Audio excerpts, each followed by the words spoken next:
আসসালামু আলাইকুম ওয়া রাহমাতুল্লাহি ওয়া বারাকাতুহু। সুপ্রিয় শিক্ষার্থী বন্ধুরা, তোমরা সকলেই আল্লাহর অশেষ রহমতে ভালো আছো, সুস্থ আছো, এই শুভকামনায় আমি খন্দকার নাজমুল হোসেন, সহকারী শিক্ষক হিসাব বিজ্ঞান, বানেশ্বরী উচ্চ বিদ্যালয়, নগরকান্দা, ফরিদপুর। আজকের অনলাইন ক্লাসে আমি নবম শ্রেণীর হিসাব বিজ্ঞান এর ষষ্ঠ অধ্যায় নিয়ে আলোচনা করব। ষষ্ঠ অধ্যায় হলো জাবেদা। জাবেদা হচ্ছে হিসাব চক্রের তৃতীয়তম ধাপ। হিসাব চক্র যে মোট 10টি ধাপ আছে, 10টি ধাপের মধ্যে জাবেদা হলো তৃতীয় ধাপ। তাহলে সর্বপ্রথম আমাদের জাবেদা কি সেটা জানা দরকার। জাবেদা হলো লেনদেন চিহ্নিতকরণ পূর্বক তারিখের ক্রম অনুসারে ডেবিট ক্রেডিট নির্ণয় করে সংক্ষিপ্ত কারণ বা ব্যাখ্যা সহকারে যে বইতে সর্বপ্রথম লিপিবদ্ধ করা হয় তাকে জাবেদা বলে। জাবেদা বিভিন্ন নামে পরিচিত, দৈনিক বই নামে পরিচিত, প্রাথমিক বই নামে পরিচিত, সহকারী বই নামেও পরিচিত। জাবেদাকে দুই ভাগে ভাগ করা যায়।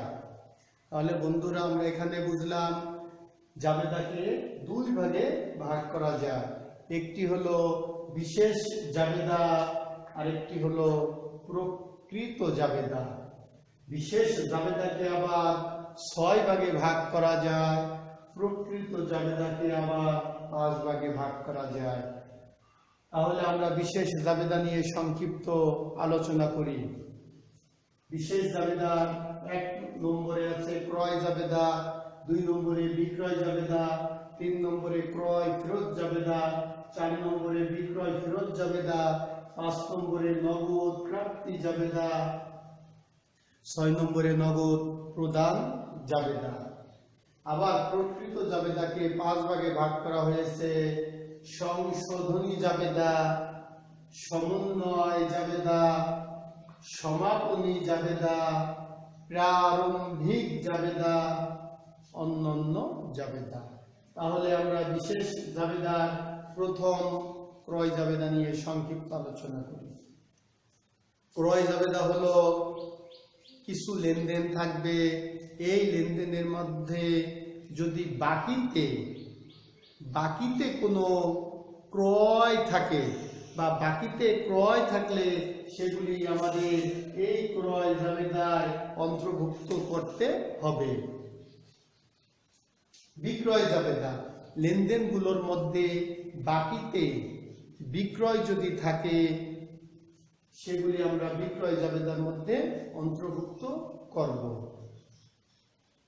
এখন ক্রয় ফেরত জাবেদা, এই যে বাকিতে যে মালগুলো ক্রয় করা হয়েছে, এই মালের ভিতর যদি কোনো নষ্ট মাল বা পচা মাল বা ডেট এক্সপায়ার মাল যদি থাকে, সেটা আমরা যখন ফেরত দিব সেটা হবে ক্রয় ফেরত জাবেদা।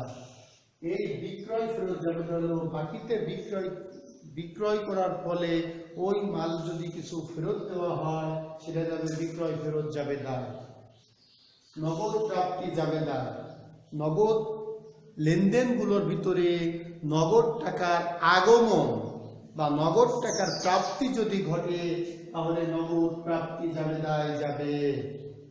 আর নগদ প্রদান হলো লেনদেনের ফলে যদি নগদ টাকার বহির্গমন বা নগদ টাকা চলে যায় বা দিয়ে দেয় বা কমে যায় তাহলে নগদ প্রদান জাবেদায় অন্তর্ভুক্ত হবে।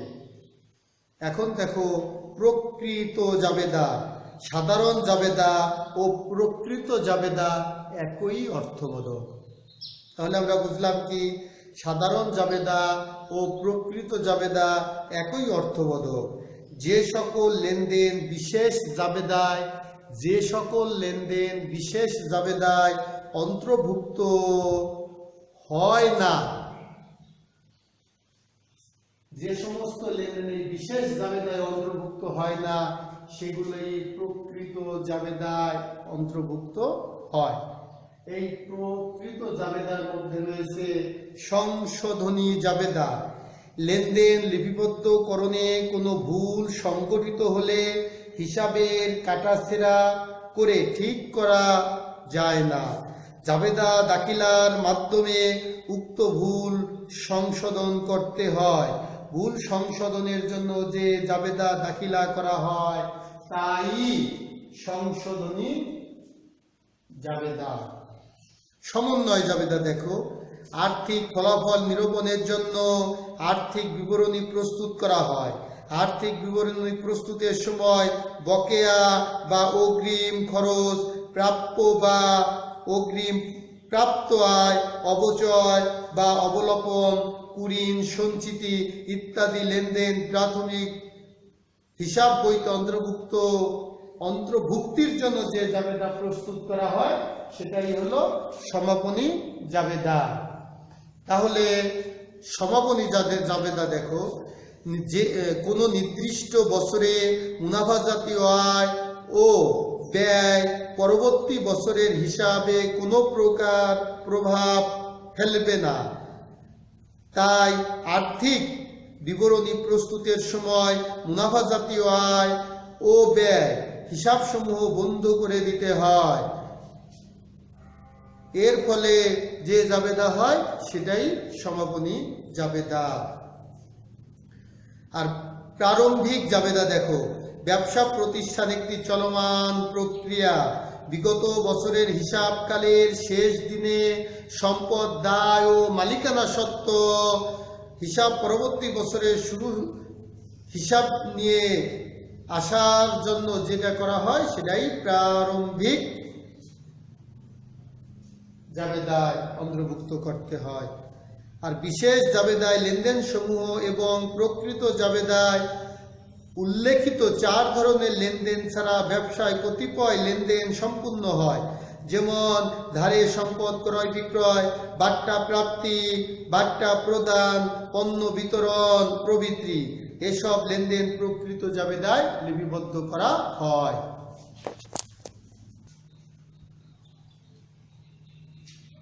দেখো, আমি দুটি ক্রয়, বাকিতে ক্রয় মানে ক্রয় জাবেদায় অন্তর্ভুক্ত করব, তার পূর্বে দুটি লেনদেন লিখি। দেখো, 2019 জানুয়ারি 1 সংক্ষেপে লিখি, মিস্টার রহিম 10,000 টাকার পণ্য ক্রয় করেন।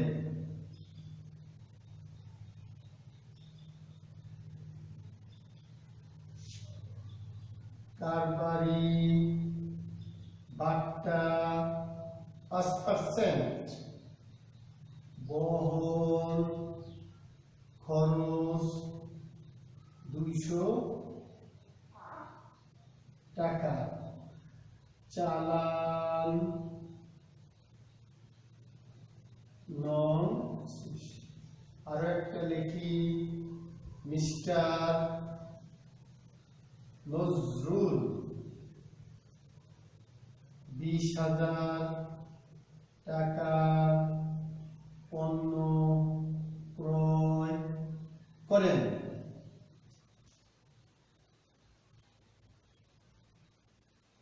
কারবারি বাট্টা 10%,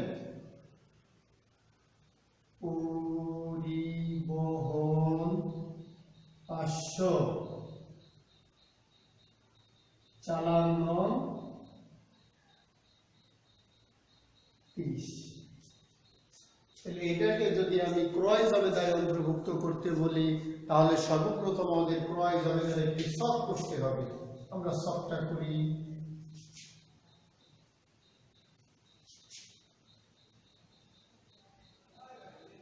তারিখ, ক্যারির হিসাব খাত, সত্য, চালান, সূত্র আর ধারে ক্রয় জাবেদা।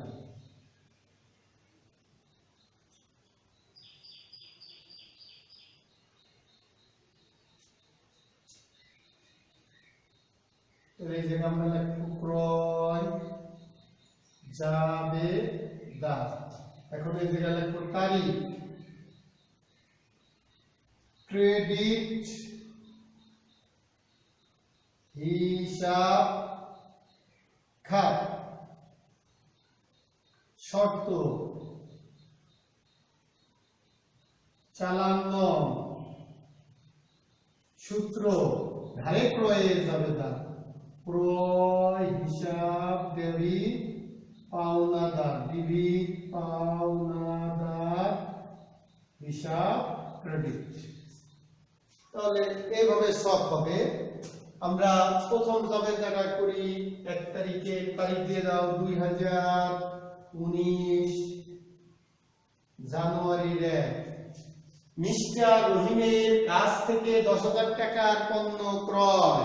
তাহলে এদের জাবেদা ক্রয় হিসাব ডেবিট, মিস্টার রহিম বা পাওনাদার ডেবিট, ক্রয় লাভ করতেছি, ক্রয় হিসাব ডেবিট, মিস্টার রহিম ক্রেডিট।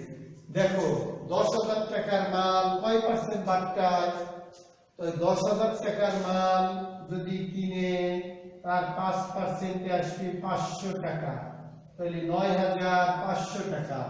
এখানে বহন খরচ আছে 200 টাকা, যোগ বহন 200, তাহলে 9,700 টাকা।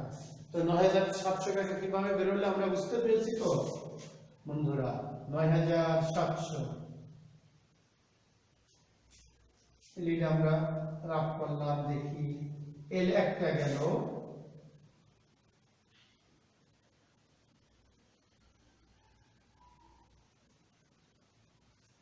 এরপরে বলছে মিস্টার নজরুলের কাছ থেকে 20,000 টাকার পণ্য ক্রয় করেন 10% বাট্টা। তাহলে এটা হবে তাহলে ক্রয় হিসাব ডেবিট, মিস্টার নজরুল হিসাব ক্রেডিট। এখানে বলছে 20,000 বাট্টা হলো 10, তাহলে 20,000 এর 10% আসবে হলো 2,000, তাহলে 18,000। আর বহন খরচ বলছে পরিবহন 500, যোগ পরিবহন 500, তাহলে 18,500। তাহলে এই জায়গা হবে হলো 18,500, 18,500। তাহলে আমরা আগে তারিখ দিয়ে ফেলাই। আরেকটা আছে জানুয়ারির ধরো 12, তাহলে জানুয়ারির 12। এই যে আমি কি হিসাব খাত লিখছি? ক্রেডিট হিসাব খাত। এই যে আমি কি হিসাব খাত লিখছি? ক্রেডিট। তাই ক্রেডিটে কি হিসাব খাত আছে? মিস্টার রহিম হিসাব। তাহলে দেখো এখানে চালান নম্বর আছে 25, শর্ত নাই, সূত্র নাই, টাকা হলো 9,700। এখন এই যে ক্রেডিট হিসাব খাতে আমি লিখেছি মিস্টার নজরুল হিসাব, মিস্টার নজরুল হিসাব, এখানে শর্ত নেই, চালান নম্বর আছে হইল 30, টাকা হলো 18,500। তাহলে যোগ দাও 500, 7 আর 8 15, 5 আর 1 9 10,